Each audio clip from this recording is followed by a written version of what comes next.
In a top-secret project, a band of bold engineers plots to build IBM's first personal computer. What we then had to do was persuade our bosses that it was okay to turn this over to a kid. And ends up designing a deal that transforms a scraggly college dropout into the world's richest man. Bill Gates sold IBM a product that he didn't own yet. It's the summer of 1980. On the campaign trail, Ronald Reagan embraces corporate America. Business is big, and no one is bigger than IBM, a colossal corporation officially known as International Business Machines. IBM was 425,000 employees. It was 2/3 of the profit and half the revenue of the computer industry for a very long time. For nearly a century, IBM has made its fortune designing and servicing room-sized computers for corporations. Now, amateur competitors across America have begun selling small household computers that actually fit on a desktop. Microcomputers, as they're called. In the summer of 1980, IBM was remarkably frustrated about the personal computer. It had tried 2 or 3 times in a very serious way to make a PC happen, and it seemed to be unable to do so. And IBM was embarrassed. Now, at a special projects facility in Boca Raton, Florida, a faction of IBM executives claims they have a solution. Until now, the company has produced every part of every machine it has ever sold. The engineers of a top-secret plan codenamed Project Chess want to change all that. They suggest that IBM buck tradition and build a personal computer by using parts purchased from outside suppliers. The charge is led by a seasoned executive named Bill Lowe. For the first time, we were recommending that IBM not be the sales arm, not be the service arm, and that we would use hardware and software that was developed outside. IBM's top brass is skeptical. They hand down a mandate. Before they'll give him the green light, Bill Lowe has to track down all the parts he will need. To find some of the most critical components for the computer, Bill Lowe entrusts a senior member of his special projects unit named Jack Sams.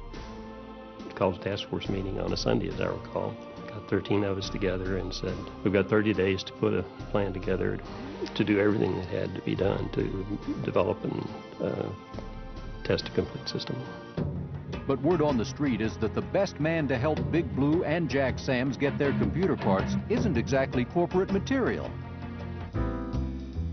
He is an unlikely 24-year-old college dropout. His name is Bill Gates. He had several enterprises in high school where he was programming to make money. He had rounded up kids to do work for him, and he sold their work at a profit because he was paying them nothing and charging his customers more.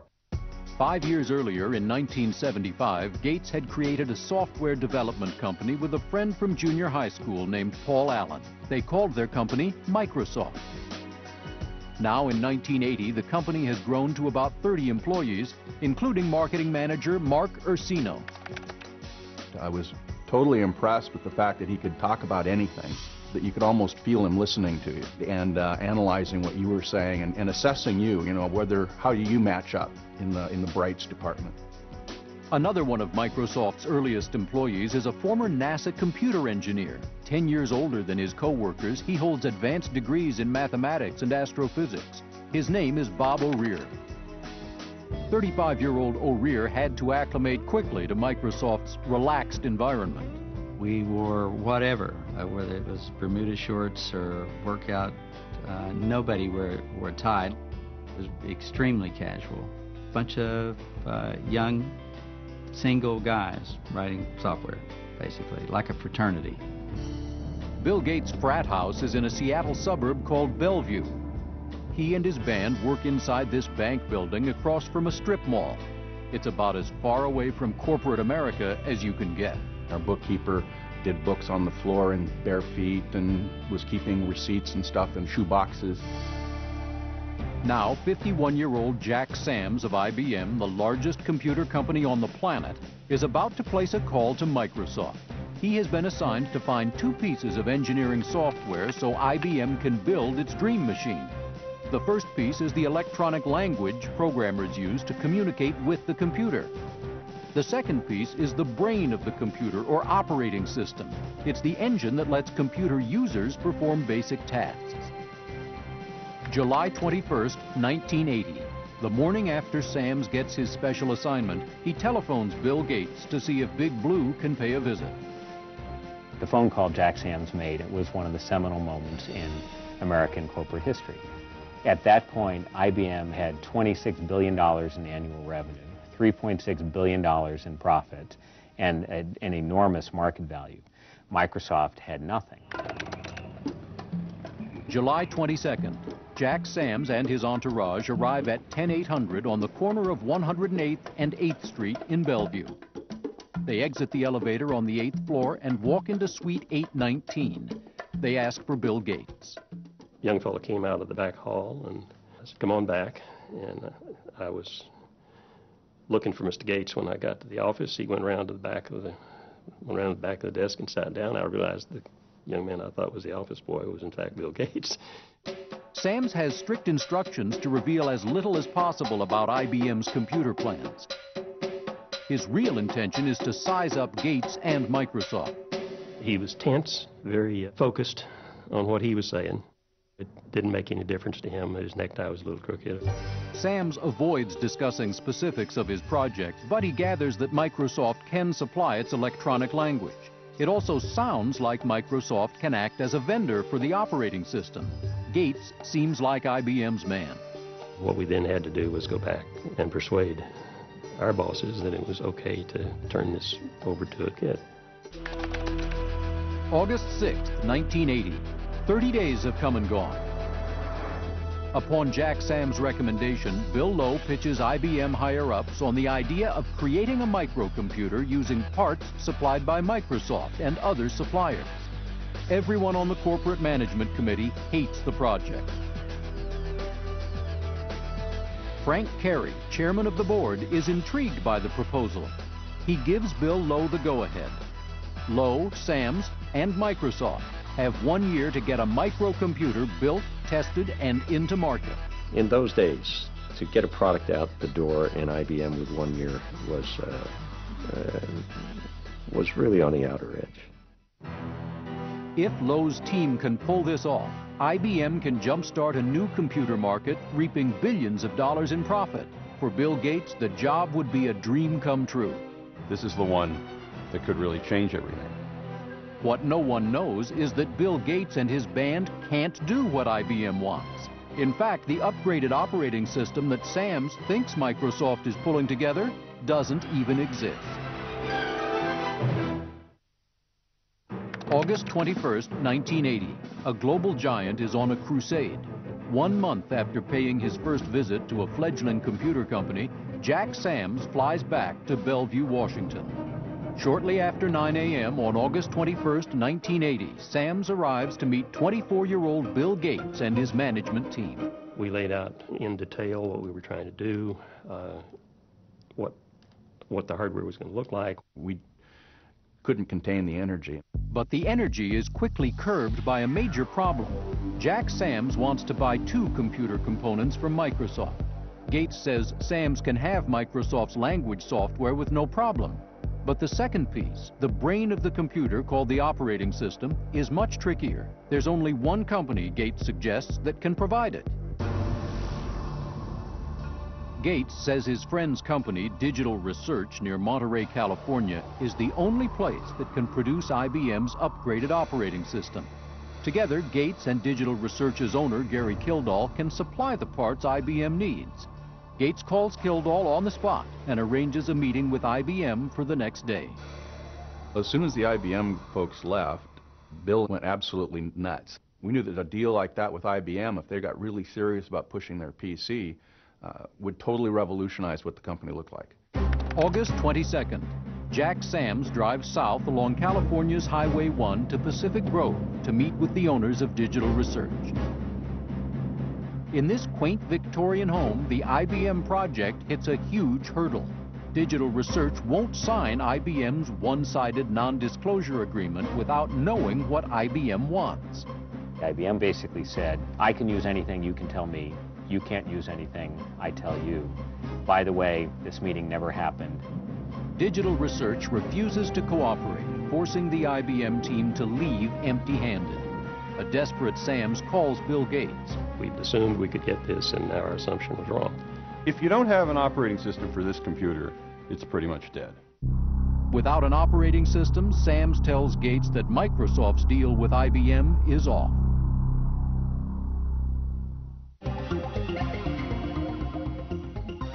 Two weeks later, Microsoft co-founder Paul Allen digs up a lead. Just a 30-minute drive from Microsoft in a suburb called Tukwila, a small computer retailer called Seattle Computer may have a crude homemade operating system. The manager of the shop is an amateur computer programmer named Rod Brock. The company was really run by two technical people, myself and Tim Patterson. Both Tim and I were trying to act as business people, but really we're both technical people. Brock's head programmer, 25-year-old Tim Patterson, built the system in just 4 months. They called it the Quick and Dirty Operating System, or QDOS for short. QDOS runs like a scaled-back version of the operating system IBM needs. It would have to be significantly adapted, but using the framework could save months of labor. September 22, 1980.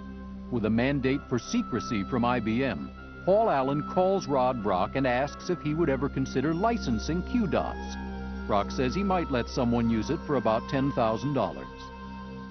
Gates then went to the IBM folks and said, I can buy it, you can buy it. How do you want to handle this? We wanted third-party participation. We wanted third-party hardware people. We wanted third-party software people. We wanted the world to jump on our bandwagon. Gates says he'll try to get QDOS from Seattle Computer. A deal with IBM is once again within reach. The next step is to complete a large proposal for IBM with an official price bid, a schedule, and specifications for QDOS and the language software. It's the biggest proposal Microsoft has ever done, and it's due at a meeting in Boca Raton, Florida in just 1 week. The evening before the proposal is due, Bill Gates, office manager Steve Ballmer, and head programmer Bob O'Rear rush to finish the details of their IBM proposal. We finished that proposal and we just ripped it out of the word processor, threw it in our briefcase and headed for the airport. At Microsoft, it was kind of a game to see who could get to the airport just in time. You know, the winner was the guy who stepped on the airplane just as the door was closing. True to form, Gates, Ballmer, and Bob O'Rear are the last ones to board Delta's non-stop overnight flight to Miami. September 30th, Gates, Steve Ballmer, and Bob O'Rear touch down in Miami about 7 a.m. Their meeting starts at 10 o'clock, but they have a 2-hour drive ahead of them. Baggage claim, changing into rarely worn suits, and picking up the rental car mean every minute is critical in order to be on time at IBM. I changed into a suit, put on my tie, as did Steve. I can't even imagine what the reaction would be if somebody showed up without a necktie. Bill changed into the suit and discovered he didn't have a tie. These guys barely knew how to wear neckties. Decided it was important enough that Bill should have a tie. And so we drove over to the shopping center and went to the door, and it wasn't quite 10 o'clock, so they weren't open. They were petrified because they had to have neckties. So we waited for them to open, dashed into this clothing store and bought Bill a tie, and then quickly drove over to IBM offices in Boca. The Microsoft crew arrives at the IBM offices about 10:20 a.m., 20 minutes late. We're sitting around waiting for them. They showed up breathless and in full business attire. The IBM team lays out more research and their project deadlines. Gates soon realizes that he will have to wait until the next day to make a formal price bid on his work. And when he does, it won't be the plan that IBM expects. The next day, Bill Gates is prepared to make the pitch of a lifetime. Jack Sams, trying to be nice to Gates, pulled him aside and said, don't be afraid to ask for a lot of money. We know this is going to be more expensive than it probably should be. So if you want us to give $1 million for this, we'll give you $1 million for this. When Gates takes center stage to make his pitch, he surprises the IBM team. Gates doesn't want $1 million. What he wants is simple, just $400,000 to license his electronic language software called BASIC. He'll even throw in the operating system QDOS at no extra charge. But he has one hook. Gates had, the hard way, learned a couple of lessons that turned out to be very important. One is that you never take a lump sum payment for something. Gates insists that he be able to sell his language software and Seattle Computer's operating software to other computer manufacturers. And he'll take a royalty, $1 for every computer IBM sells. If it wants to do business with Gates, IBM has little choice but to accept his terms. After 2 days of meetings, Bill Gates emerges from Boca Raton with a verbal deal with the king of all computer companies. IBM paid little or nothing, but they had basically given Gates the right to print money by selling to lots of other companies. We were very jubilant over that and felt we had a grand opportunity. There's just one little detail Bill Gates has not addressed. Bill Gates, enterprising genius and programmer extraordinaire, has not actually signed a contract with Seattle Computer to use its operating system called QDOS. Bill Gates actually sold IBM a product that he didn't own yet. And Rod Brock at Seattle Computer may not agree to the terms Microsoft wants. And I said, wait a minute, you changed it. You changed the deal we talked about.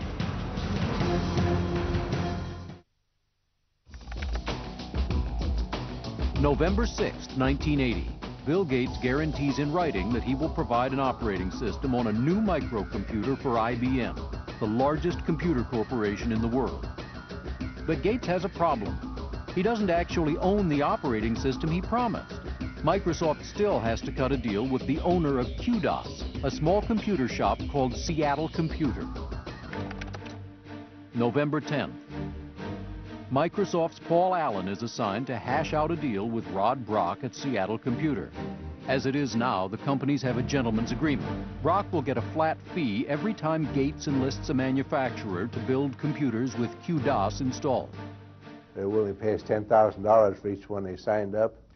And we visualized that very likely they might sell a dozen companies, perhaps even more. Rod Brock still doesn't know who it is. We thought that was a bit odd, but they came up with a client and paid us $10,000, so we had our first sale. So we thought we were on our way. But before the deal is done, Bill Gates will attempt a radical ploy to change his contract with Seattle Computer. Meanwhile, in Bellevue, Washington, Microsoft programmer Bob O'Rear has a lengthy checklist of tasks in order to make the operating system run on a prototype microcomputer provided by IBM. They had to figure out some way to force fit it onto this machine from IBM. If the software doesn't work, then there's no deal. By late December, O'Rear is already falling behind schedule. It was a frantic pace. I basically was either sleeping or I was working on the IBM project. Crammed into a tiny room, O'Rear suffocates under a mountain of top-secret paperwork, corporate formalities, and inflexible working conditions. It was a sauna in there, which not only made it very hard for the people working in there, Very little could be accomplished. but actually did funny things to the machines. You're working on software that's untested, trying to make it work on hardware that's untested. I was at my wit's end. June 25th, 1981. IBM is less than 8 weeks away from launching its first personal computer. While O'Rear frets, Gates is analyzing the computer market and thinking about his deal with Seattle Computer. As it is now, Gates has a non-exclusive agreement with Seattle Computer to license its quick and dirty operating system in exchange for $10,000 per customer. But thanks to Bob O'Rear, Microsoft has improved the software so much that Gates feels Microsoft should be the only vendor allowed to sell QDOS for Seattle Computer. They said that if we would give them the exclusive, they'd put more effort into selling it. Brock didn't see what was going on, which was that this was a deal with IBM. Over the next 2 weeks, Gates and his legal staff draw up a proposed agreement to license QDOS from its owner, Rod Brock. July 10th, with the IBM launch just weeks away, Microsoft sends Seattle Computer the proposed contract. When he sees it, Brock is blindsided by a surprise clause. Microsoft will be the sole owner of QDOS. Struck me as rather odd. I wondered why he wants to be a sale. We hadn't planned to sell anything. Microsoft Office manager Steve Ballmer and Rod Brock meet to hash out the deal once and for all. Steve Ballmer said, "We got to get this contract signed." And I said, "Wait a minute, you changed it. You changed the deal we talked about." Ballmer claims that selling QDOS outright will help Brock, that Seattle Computer will be able to sell computers with the improved DOS, plus have unlimited access to future improvement at no charge. Perhaps most enticing, there's a cash incentive. Microsoft will give Brock $50,000 if he signs the deal now. And $50,000 at that time was pretty important to us. July 27th. Banking on an immediate buck, Brock agrees to Microsoft's terms. Every scrap of the quick and dirty operating system now belongs to Bill Gates. 1 week later, Bob O'Rear successfully completes work on QDOS. Gates rechristens it Microsoft Disk Operating System, or MS-DOS.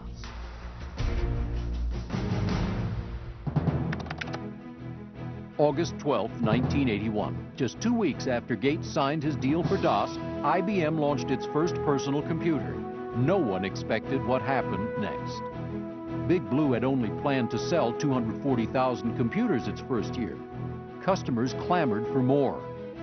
A flood of competitors copied IBM's basic design and began selling PCs too. Since Bill Gates' deal with IBM allowed him to sell to anyone he wanted, essentially all of Big Blue's competitors bought language software and an operating system from Microsoft, making Gates a millionaire virtually overnight.